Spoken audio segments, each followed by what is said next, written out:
It's Monday. It always just happens to be Monday. I don't try to do that. This isn't the day where I'm not making my day Monday, but it happens to be the day of the moon. Lunas, you fucking lunatic.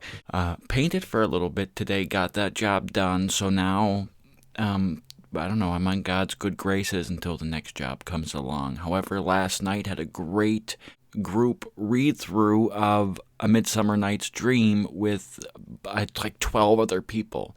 And it was fantastic. A bunch of faces I knew, a couple I didn't. And I had so much fun. Thank you, Mandy Pennington, for putting that together. I'm wanting to put together my own. As a matter of fact, I am putting together my own. I'll just say it. I haven't made it totally official yet, but it's easy enough to do. Zoom, I'm going to be using for quite a bit of shit. As you might have already seen, I put a video up. I think it's how I'm going to conduct my interview this week with Connor McGuigan and Simone Daniel. Are my first two out of the gate, I think, this week. I think it's fair enough to say, tentatively, but fair enough to say. And it's going to be through the Zoom. However, and that's exciting to me.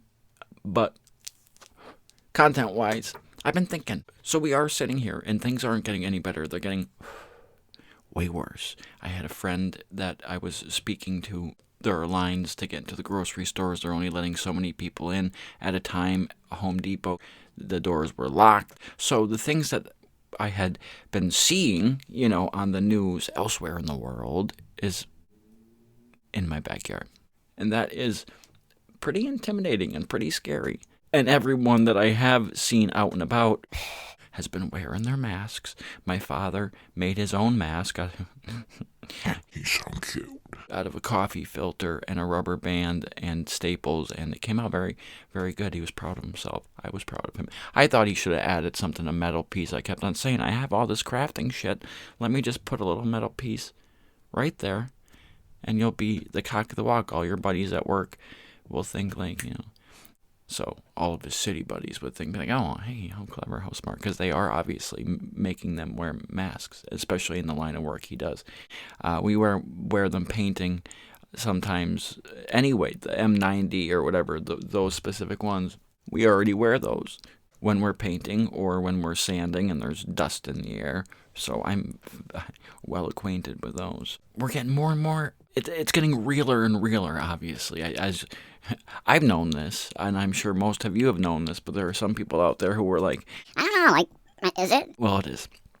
So the fact that we are going to be stuck at home, I'm not sure what they're going to be doing over here on this boob tube, or what I'm going to be doing over here on this YouTube, which is where I watch most of my things. I don't consume a lot of content television-wise. I hear all about it. All of my good friends watch everything, so I get the gist and I get tidbits. Enough to be up to snuff. Enough to have seen like an episode or two of just about everything, but not having had to have committed myself to all these seasons and things of really wonderful television shows. I'm too busy making things. Prince once said something like that, and that's why he was such a dick about other people's music. He's like, well, I spend so much time, I think, and I'm so critical of other people's music, I think, because I'm, spending so much time making my own music. Is basically was a great way of summing up. It's not that he was being critical of other people's music. It's just that when you're an artist or whatever, you're either comparing your art to someone else's art, or you're too busy doing your own to be able to consume it, which is kind of sad. I haven't gotten to see a show in a while, but it's great because I'm producing it, which I'll take, whatever. But in the wake of that, wait, hold on. There might be something coming. Is it a false alarm? It was a false alarm. My father made me an on-air sign. It's so funny. I could hear his boots coming. I hear boots on the ground. But we're going to be indoors. And what's going to happen on that tube? I am really interested in compiling a list.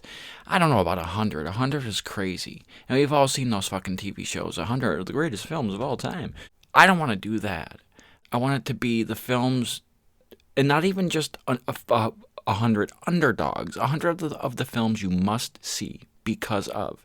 And there has to be reasons. It could be any reason. It could be a personal reason. There are certain movies, and then there, the Stand By Me's and the Goonies and the Sandlot childhood movies and things of that nature, the witches, and then as you go deeper and deeper, you start bringing up names, and those are movies that you aren't typically on any list of great pieces of historical art captured on celluloid forever. Those are just movies that we loved growing up, but that doesn't discount them from being spectacular and wonderful. And then there are those masterpieces that are must-sees because they are what they are. They just happen to be the ones that they are. Those can be included too. But I was thinking, if we do all have this time, now I can't pretend like I have the most in the world to watch stuff. But if we do have all this time, what are the things that we are going to do to what are the films we're going to watch, the TV shows? A lot of times now everyone watches fucking television, which is great. It's never been better for television the past 10 years, or maybe about 10 years. Television is where it's at, because you have the time and real estate to be able to invest and develop characters, which people love. Hollywood take note. People like character development. You're able to have much broader, much longer arcs and more story and more investment because you have more episodes and, like I said, more real estate. Television is great, but movies are a punch to the gut, a punch to the heart, a punch to the jaw, a punch to the whatever. Not just to say that they're one and done, 2 hours, 2 plus, whatever, 2-3 hours and you're done. Movies also have the ability to have the lasting impression. Sometimes I make a point just by quoting a film. During the middle of the day, someone will say something, and I'll answer with a film quote, and they'll know exactly what it is that I mean. Films have a lasting impression not only in the lexicon of human beings, but in our psyche. Like the way we think it works. Like even with this pandemic, we're treating it like a movie, the news, and people in a way which to our detriment. They're sort of treating it like a film, the way they're broadcasting it and the way people are sort of, I think, internally thinking about it in their head. They're not thinking about how it is in reality. They're thinking about Marion Cotillard and Kate Winslet and whoever else from Contagion, or they're thinking of Dustin Hoffman and the little monkey man from Outbreak. That's what the fuck they're thinking of, because that's what they have instilled in their head from watching films, because films do that. They shape they shape your imagination. After all, a film is it not or just a reflection of ourselves. When we watch something, we take it in and we relate to it. And once that connection and that relation happens, it becomes a part of us. It becomes a part of the fabric of who we are. There's a little Forrest Gump in all of us. There's a little bit of Andy Dufresne in everybody, etc., etc. There's a little Fleabag in you. I know it. I want to bottle those. If I could bottle those, it'd be great. But you can't. There are books. There are lists. I'm sure I can go online right now, but that wouldn't be nearly as fun as doing it like this, because this is the world I'm in right now. So what am I asking for? A film club, if you will, while we're all stuck in the predicaments we're in. I'm not sure how it's going to come through. I know one personal guest that I can have on to speak on things and get a conversation going somehow, some way. But especially through Zoom, I don't care who the hell it is. You get in touch with me somehow, either, private message me or comment below, share and subscribe. 50 subscribers. It's a milestone. For you, 50. Curtis. Your name is Curtis. But I thought that was exciting. It stayed at 48 for a real long time, and then it went from 49, and then it went from 49 to 50, and then once it hit 50, I was like, booyah! It's really hard to get YouTube subscribers, especially since I haven't been putting in the 100% work. It takes a lot of work. It takes a lot of self-promotion that I am not good at, nor do I have the extra time right now to do it, but I will. I have to. But once I get more content that is bulkier and better to do that with. And that all counts on you guys. I'm going to put that on your shoulders. That matters coming from you guys. You guys will be the indication if that will happen or not, whether or not you give a fuck and you come along and you fucking support. But in order to make this work, and not just the 50 of you that happen to follow along, because there are many more who watch, get a hold of me through messaging of some sort. I shouldn't be smoking through all this. I promise you, people, I swear I've been using my Juul.